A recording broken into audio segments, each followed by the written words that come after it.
right, so today we're gonna be going over basically how we helped one particular client do over $6 million during Q4. Really cool case study and stuff like that, but I just want to really showcase how this was with one angle, a very simple strategy that anyone can replicate here. And as long as you have a good product, like, you should be able to do numbers with this particular strategy. So with that being said, let's dive into it.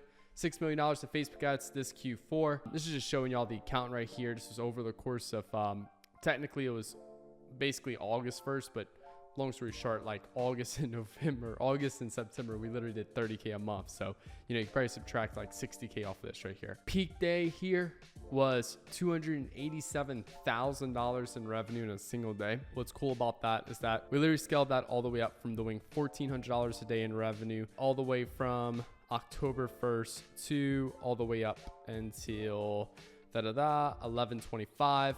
We did $287,000 in a single day in revenue, and we'll go over all these numbers in a little bit as well. But let's go over the brand first, because before we can actually start scaling, we have to have some type of like foundational brand itself, and we actually have the website, all those good things. But first things first is this was a mass appeal product. This particular product was a sports ball brand, so like balls for like kids, for like basketball, soccer, football, like all of those things right there. So the actual balls itself, it's a mass appeal product. Like, this is not a product where it's like a left-handed surgeon brain neurosurgeon tool, right? Like, it's an actual product that has a very, very large TAM. The product itself had something unique about it. You could do size, you could do color, you could do design, you could do like the actual functionality of it.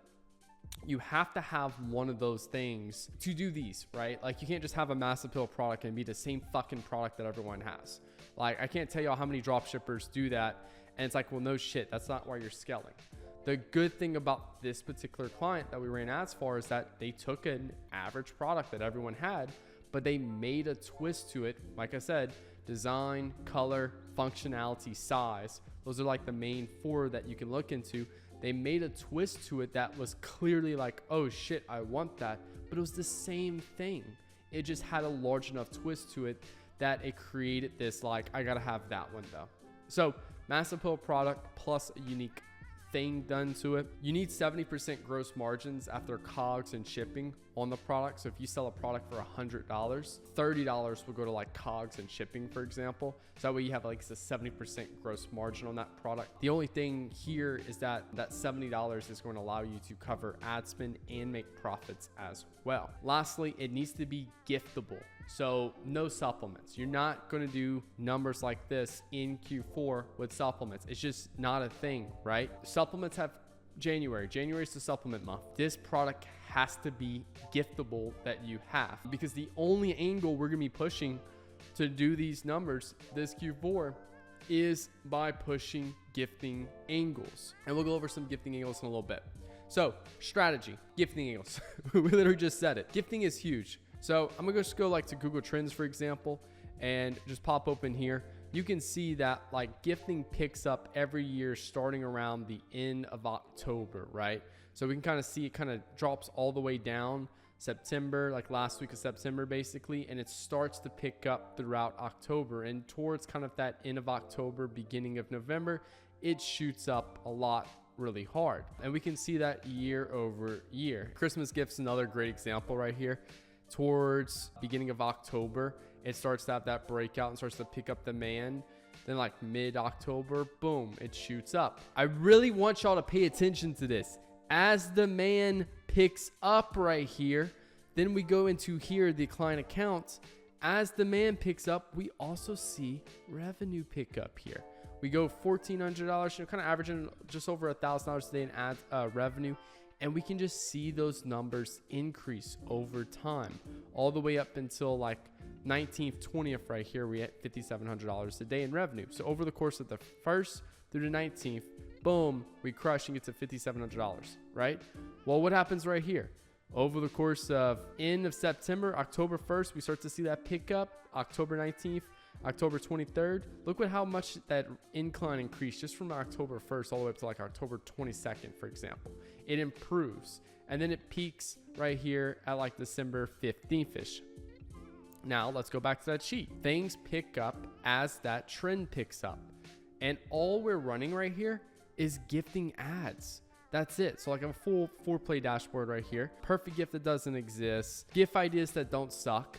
Key thing with gifting ads, this is where like we're not really going crazy with the like awareness levels and stuff like that. We're just calling out gift. Here's the product. Here's the benefits about the product. Buy now. That's it. It's super, super simple. And you'll notice that as I go through a few of these, it's all the same thing. Hook around gifting. Babe, I want something cool for Christmas. My grandson's reaction videos work really well for this as well. And then it just keeps going on. The perfect gift for a new mom. Looking for a unique Father's Day gift. Now, I did save a couple Father's Day and like Mother's Day gifts as well on this board. That's just because like you can take those things and just kind of like, you know, looking for a unique Christmas gift for him, or looking for a unique Christmas gift for new fathers, for example. The perfect gift to keep your man organized. Again, just a lot of just holding the hook down and just showing the product, because here's where your product is going to shine, because we have a mass appeal product, and because there's something unique about the product that is going to, people are going to be like, I need that. So that's what makes the gifting angles work. Now, the next thing is country expansion. So for us, you know, we dominantly just always start off in the USA, for example. And then as we scale up in the USA, do a couple 100K a month in the USA, we start adding other countries. Now, when we add other countries, we don't do it like most people. We do it the correct way. And the correct way is where you actually go out there and you build a dedicated Shopify store for each country you want to expand into. And the whole store and the ads, the text, everything is translated to be in that specific country. So let's say you want to go after Germany, for example. The whole store will be in German. The creatives will be in German. The primary text and headline on those creatives will be German. The whole store will be in German. Everything will be in euros as well.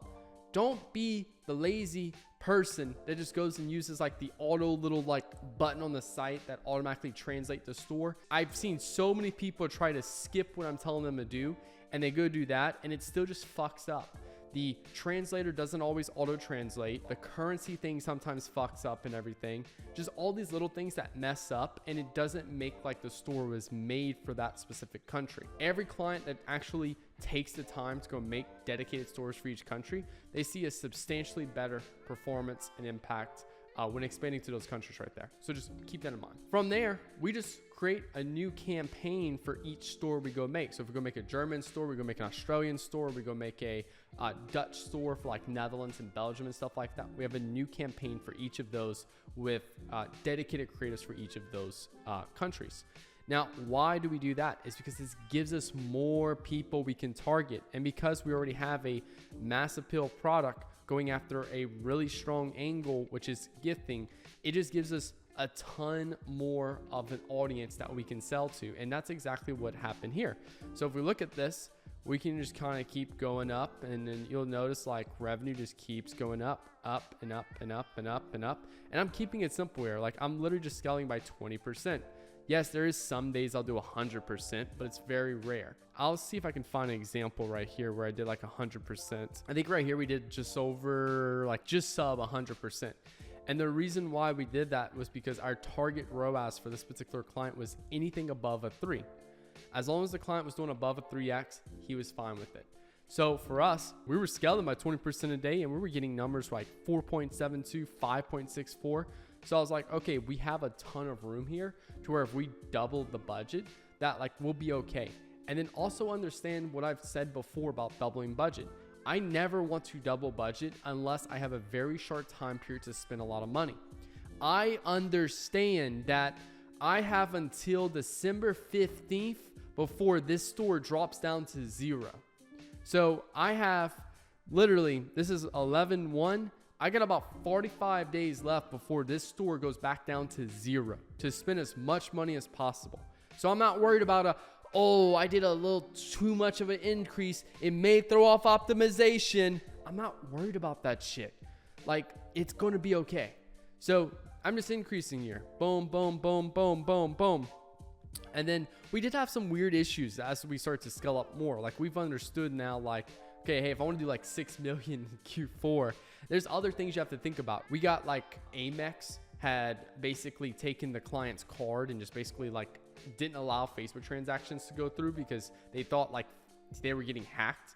So like we had to spend a day trying to get the client's like Amex card figured out and stuff like that. So client had to make a bunch of phone calls to Amex. So like that day we actually only spent $8,000 that day. And I want to say it was one of the days we were going to double spend, right? So then Amex card came back online. We ended up spending close to $60,000 a day now. We had doubled budget. Yeah, I want to say we double budget this day, and that's when it started going to 60. Now, when we jumped up to 60, we hit the $205,000 a day. And then, yeah, like we're still above a 3. We're good.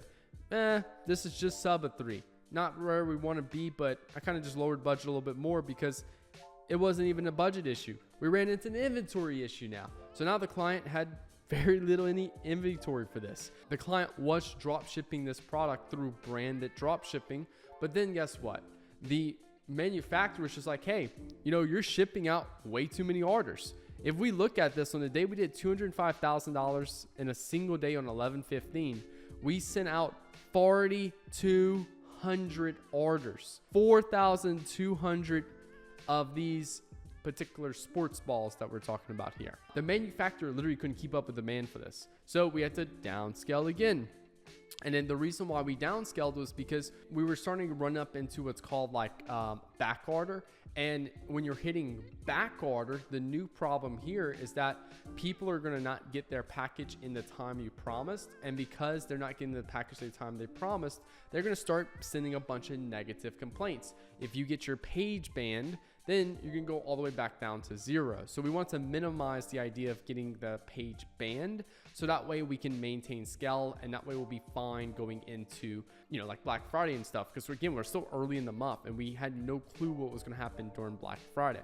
So we had to scale down. What had happened is the client had found another manufacturer for this. So now we had 2 manufacturers working side by side. And then he was also able to kind of reduce that backflow or that back order to where it was a more comfortable place. So then we started scaling back up. Black Friday day was 11/25. And on Black Friday day, our goal was to spend 100K in a single day. That was the most I've ever spent at the time. Now the new most I've ever spent was $185,000 in a single day. But for this particular client right here, we had spent $95,000 in a single day. And it wasn't because like we just wanted to cap it at $95,000. It's just like literally Facebook got to $95,000 and like it just wouldn't spend anymore. Now from here, we kept going. We did have to scale back here, and this was purely just due to demand, inventory, all those things right there. So we tried just kind of coasting around $180,000, $177,000 in a single day. And we just kind of kept coasting around that 40 to 50K a day for a period of time. Notice the dates now, 12/10, 12/9. What are we hammering right now? We're hammering the idea of buy now and get before Christmas. Why? Why are we hammering that? Because if we go down into, let's just look at the last 12 months right here. Look at this graph right here. We're kind of in that last little week right here. Last week. Because guess what happens? That 15th, just after that 21st, what happens? We go back down to 0. And we'll be at 0 all the way until the following year.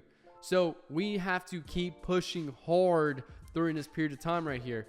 But again, manufacturer is limiting us. So basically what was happening here, the client had 6 full-time customer service reps answering questions because we were getting so many messages on a day-to-day. Some people not getting their order in on time. People asking just random stupid questions via customer service. It's just like, okay, dude, you could have found this out yourself. And what was happening is we're starting to get negative complaints. And what happens is when we get negative complaints and customers get that little feedback score via their ads, like, hey, you bought from this brand recently. A lot of people are starting to put like, no, like it was horrible, blah, blah, blah, which is starting to affect our Facebook page feedback score. So we have to scale back a little bit. And then also too, we're dealing with that back order right there. That's starting to pick back up again. So here, 12/15, pretty much the last big day. This is just where everything just, again, perfectly matches this Google trend. You guys are going to see real quick. 12/16. We actually pulled backspin this day. And I want to say it was 12/20, 12/21. Okay. 12/21 is when we had to really start pulling back spin. This is when performance just went to complete shit right here. $8,500, $6,700, $4,500. we're at a 1x ROAS. We are at $4,000 a day in revenue. We went from doing multiple six-figure days all the way down to 4,600, 54, 47, 43, 2,800. And I think we continue to scale down. I think right here, we kind of pretty much ended things towards the end of January here. Yep, that was it. So that was pretty much everything. Going back to the moral of the story of this video and the kind of the reason why I'm pushing this for y'all. Crush gifting for Q4. Understand that there is a huge potential right here to make a lot of money. Very huge. And you just need to master the gifting angles. If you go to foreplay.com or .co, there's tons and tons of gifting angles that's already saved in foreplay and stuff like that. Huge opportunity to make a lot of money. Do not get upset when performance falls at the end of the month of December, because you are leveraging a desire that goes back down to zero right after that 21st right there. This is why me and this client actually parted ways, because we came on with this client, it was August and September, like nothing moved for this particular account. Why? Because the product we were selling was a kids product, and majority of parents buy kids products during Q4. 70-80% of kid toy sales are in Q4 itself. We didn't really do much August, September, and then from October 1st all the way to the end of that last week or two of December, we're able to scale and crush it by focusing on that one desire. Now, yes, could we shift it desire? Yes, but you have to understand that January people go into buyer hangover, and buyer hangover is basically where it's like, it's the worst month for January if you're not selling a supplement, because like gym supplements, all that crush in January, but not this. And then the last thing here is that this particular product, there was no other benefit besides of it being a good toy. Yes, it had something slightly different to it, but it was a novelty thing that was slightly different to it. So it was cool. It looked fun, but it was one of those things that kids would only use once or twice, and that's it. So it wasn't a long-term product and stuff. The client ended up actually continuing to build out the brand, and they pretty much crush it every Q4 and stuff like that. And then they go back and scale down. So gifting angles are powerful. They work really well. From my own success with it right here with this account, I have dozens of other brands that we launch gifting angles and crush it within Q4 as well. But do not get attached to the idea that this is going to become your new reality, because that was one of the mistakes this particular client did, where, you know, we helped them make $3.5 million in November, and then December $2.5 million. They thought they were going to do another $2 to $3 million in January, and they went actually purchase $400,000 worth of inventory. Like, that's how much they paid the manufacturer for inventory and stuff. And January, they're all the way back down to $45K a month, $30K a month. So understand and respect the trend for this particular desire, so that way you can come in, make a lot of money and profit, and then get out without like getting too excited, purchasing a ton of inventory, and then being like, oh shit, this is not a long-term trend right here. This is how you can do $6 million with Facebook ads this Q4. Hopefully this helps you guys out. If you enjoyed this video, hit the like button, hit that subscribe button for new videos every Monday, Wednesday, and Friday. Thank you all so much for watching. Hope you have a good rest of y'all day. Peace out.